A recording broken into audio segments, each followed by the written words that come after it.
Hello, and welcome to Anxiety Hacks, the podcast that provides you with valuable insights and practical strategies to help you manage anxiety in your daily life. I'm your host, Kate Hudson-Hall, and in today's episode, we'll be joined by Zerla Stoller. She is a functional medicine practitioner, licensed physician assistant, and the mother of two.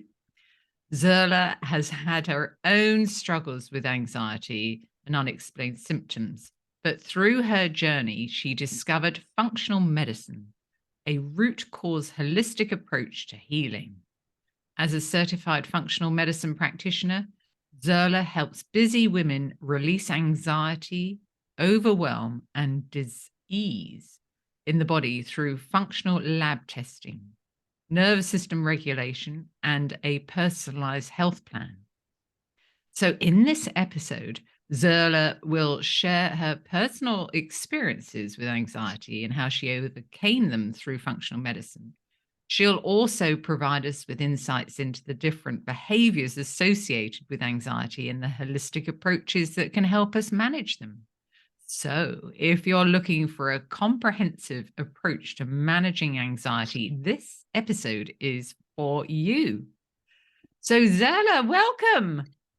Hi, Kate. Thanks for having me. Well, thank you so much for joining us. Yeah. Fabulous to have you on. So, now let's begin by maybe you could share with us about your journey with anxiety. Okay. Well, I've had anxiety for as long as I can remember. I've always been an anxious child. I remember that. And as I got older, it's probably been over 20 plus years now where I've had on and off crippling anxiety that really started to affect my just my daily living. It just consumed me. And I've always been I've always been into health and fitness. So I've always done very proactive. I've always done everything and anything I can to really promote good health. So I've always exercised, I've eaten right, I've gotten like help, used self-help books. I've seen counselors and things like that, but my anxiety persisted. And Right. of course, when I had children, it got much worse. And that was actually the point where I'm like, okay, I had my daughter, and I couldn't really be a good mother to my daughter and a good wife to my husband. And it was really hard for me to be present because of anxiety. But, I didn't want to be that person, and I knew there had to be a change. So I started looking into more alternative practices. And I found this really good acupuncturist, and she wasn't a functional medicine practitioner, but very similar type of practice that really focuses on, nutrition and lifestyle. And, Right. I got a lot of healing from that. And I said, okay, there's something more that I can do other than just my exercise and usual diet. There's something more. And so through my research, I found functional medicine, and I saw my functional medicine. I had a functional medicine practitioner that ordered all these labs to figure out what the root of my anxiety was.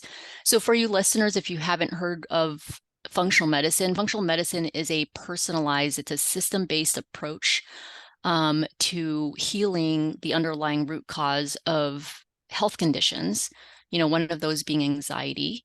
Yeah. And so anxiety it's actually a symptom of an underlying condition or an underlying imbalances in the body, right? So in traditional medicine, we typically treat anxiety with, an SSRI, Prozac, which is a serotonin selective reuptake inhibitor, because we know that, it could be a result of an imbalance of neurotransmitter. Yeah. But what is the cause? What is causing this imbalance in neurotransmitter? And there's so many things. And so with functional medicine, we focus heavily on the gut. And so now we're finding through extensive research that there has been actually a connection between the gut and mental health. So, but basically, we use this holistic approach using natural therapies to heal anxiety and not just use medications, which can be toxic and can mask it. And so through my experience, by healing the root, which was, I had, gut health issues, nutrient deficiencies, and a whole lot of other things, but just getting to the root of it, I was able to give up medications. I was on 2 medications that I hated to take. I always cried every time I took it because I knew it was just masking it. And it got to a point where there was a time where I was taking the medication so much where it wasn't really working and I'd have to increase the dose. And then I had to add another medication, and it just wasn't how I wanted to live. So, Right. but if you could get to the root of it, I mean, you could get rid of these medications. And I haven't been on medications now for years since healing my body. And it's amazing. I could actually wake up every morning now, and I mean, I could actually be there. I could actually feel and really spend the time with my family the way that I want to. It gave me it helped me reach my highest potential, which is why I opened up this business. Like, I wouldn't have been able to do that because I wouldn't have the mental capacity to do it.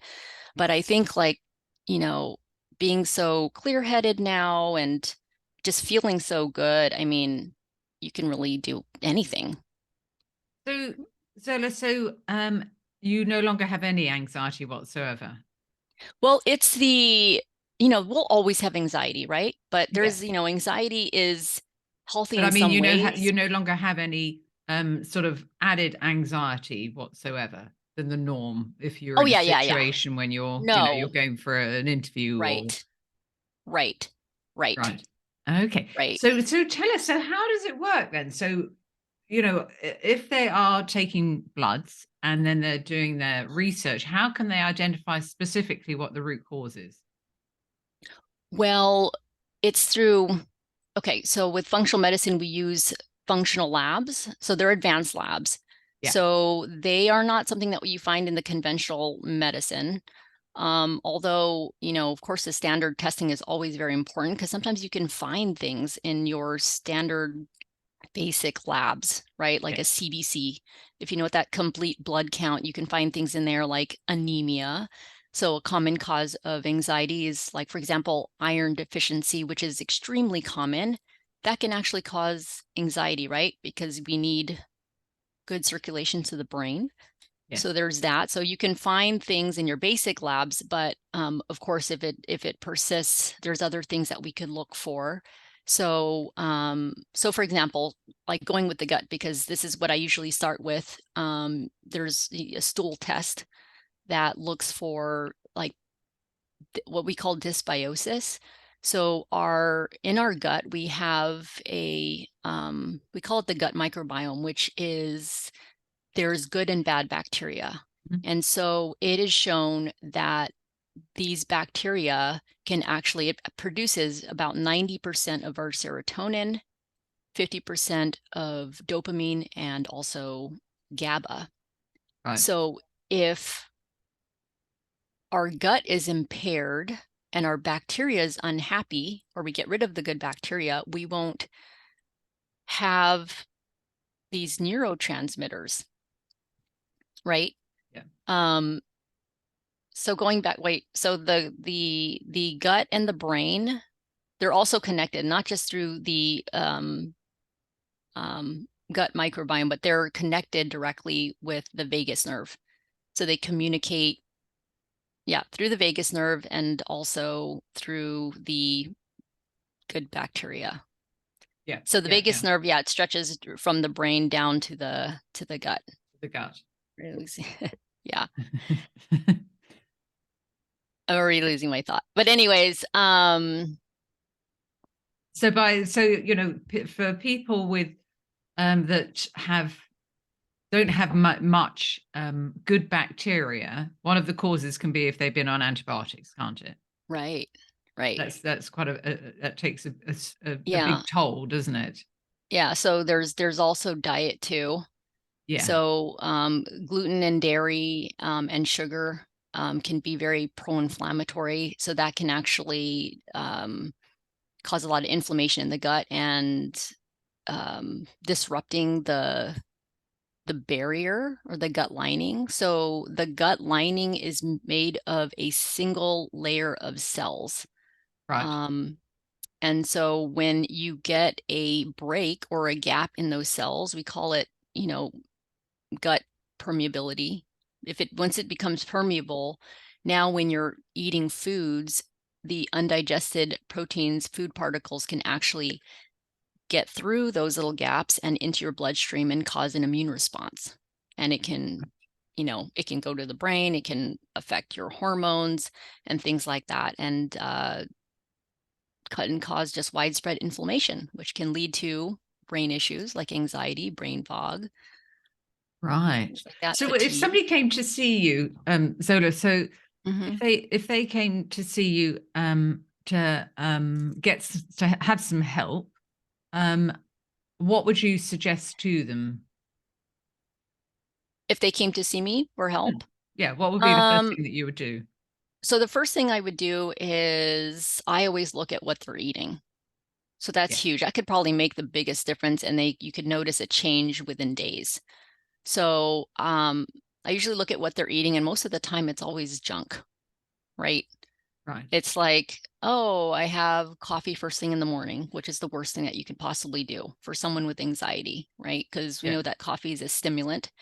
And not only that, but when you're not having enough protein in the morning, that can lead to issues like anxiety.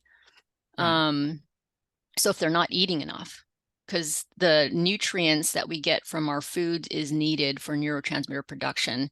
Yeah. So just try it first thing in the morning. If you have like a protein smoothie or something like that, and just notice how different you feel.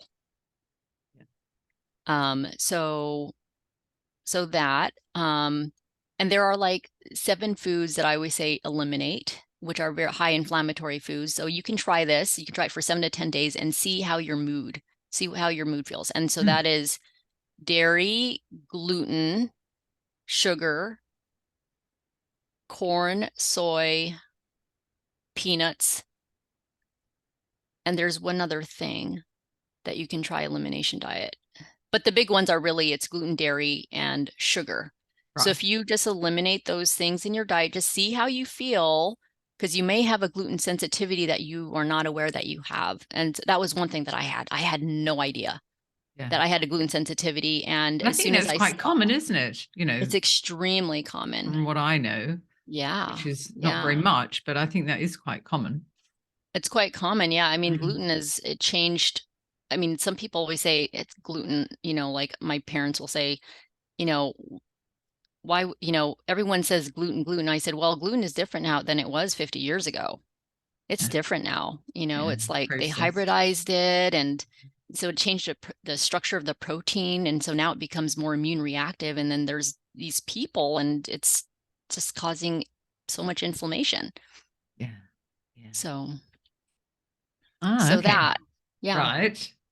And then what would happen? So if somebody came to see you, then that's what you would suggest. You find out what they were eating in their diet and then work with that. And Hmm. then what would be the next step?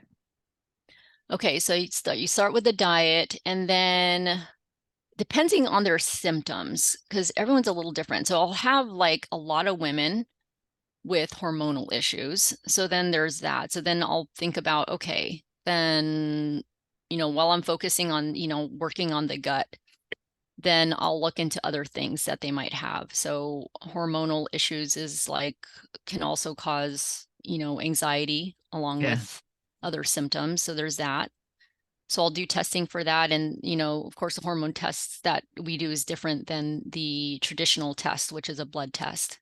We do like the one that I really like, it's called the Dutch, which is a dried urine. Dutch stands for dried urine total comprehensive hormone. So it looks at, all the hormone metabolites, but also your adrenal hormones like cortisol, which we know is probably the most important thing when it comes to anxiety and mood disorders. Yeah. And we also look at other things like melatonin and see how your liver is functioning, because that's really important, and how we metabolize, hormones can greatly affect, our mood, and things like that. So Fascinating. yeah, there's so much. There's even genetics things too. Like for me, I found out I had MTHFR too. What is that? So MTHFR is common with people with anxiety and depression. MTHFR stands for methyl tetra. Let me see if I can find it. Yeah, But methyl what is it? tetrahydrofolate. So it is reductase. So it's an enzyme that actually converts folic acid to its active form. So you could be taking all of these folic acid, and we know that the active form of folate is needed for neurotransmitter production. So when you're not getting enough of those nutrients, it can affect your neurotransmitter, which can then affect your mood, right? And then it also affects methylation. And methylation is a process where it's like it's adding a methyl group. How can I say it? Basically, it's involved in neurotransmitter synthesis. It helps to turn on and off genes.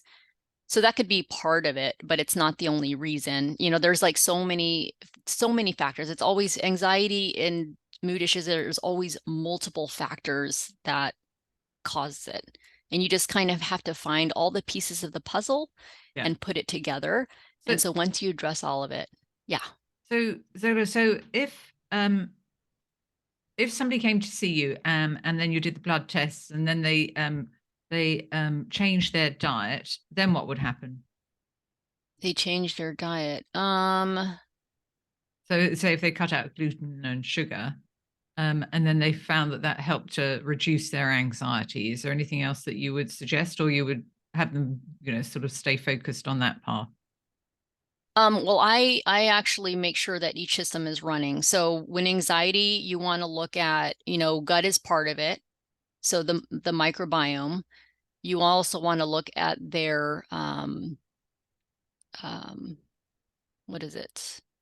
Metabolic functioning, right? You want to make sure, like, because insulin is also a huge, insulin and blood sugar imbalance is also a huge driver that can cause anxiety symptoms. So I want to make sure that I'm checking off all the boxes. Right. So, one, they make sure their mindset's good, their microbiome, make sure that their liver is working properly, making sure that their hormones are working well, that it's balanced, and also their what is it? I suppose their Like I said, blood sugar pancreas and balance. Yeah. right. Yeah. Yeah. So And it's I also checking check to everything. make sure nutrients are also huge. So that's like one test that I always do. I check their nutrient status to make sure that they have like the amino acids. Do they have the nutrient cofactors, the vitamins, the minerals that help? Fascinating, isn't it? Yeah, there's so much. Yeah, yeah. But bottom line, I always say focus on the gut first, because that plays on every single system. Yeah. 80% of our immune system is in the gut. So I always focus on that first. So yeah, so you address the food sensitivities, the triggers, and then you definitely want to support digestion to make sure that you're actually breaking down and absorbing your nutrients. So that's the second step. So Right. that's like supporting yourself with digestive enzymes, even like hydrochloric acid. Sometimes I have people just say, take a tablespoon of apple cider vinegar with your meals. Yeah. And that might make a huge difference. Because a lot of people are just not absorbing they're not absorbing their nutrients. You're eating healthy. That was like for me, right? I was eating healthy and exercising, but yet I wasn't absorbing my nutrients. Yeah. Right. Yeah. Oh my So gosh, it's fascinating. It really is. So how can yeah. people so you work online, Mm-hmm. and do you do face to face as well? Yes. Oh, no, not face to face, just all online. All online. Okay. Yeah. And how can All people consulting. find you to find out more? You could find me on Instagram. So Right. Thriving with Zerla. is my handle. And you can also learn more about functional medicine and how I help people through my website. So www.thrivingwithzerla.com.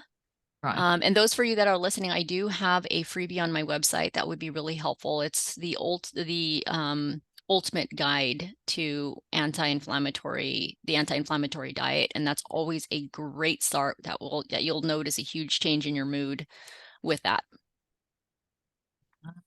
Yes, we need to get that. Yeah. That sounds fascinating. Yeah. Yeah, that'll be a real help and really great place for people to start. Yeah. So I was going to say too, with the other things that makes a huge difference is like when I was talking about the gut is probiotics are also very helpful. Right. Yeah. So, So to balance out the gut, right. get the good bacteria. Yeah. Yeah. Yeah. Oh, I love it. I love it. It's fascinating. It's Yeah. really very interesting. Um, so Zerla, well, thank you so Yeah. much for joining me Yeah, of and course. sharing all this fascinating information. Yeah. Thank you for having me. Yeah. And thank you to everybody for listening. And before we go, make sure you subscribe to the podcast on Apple iTunes.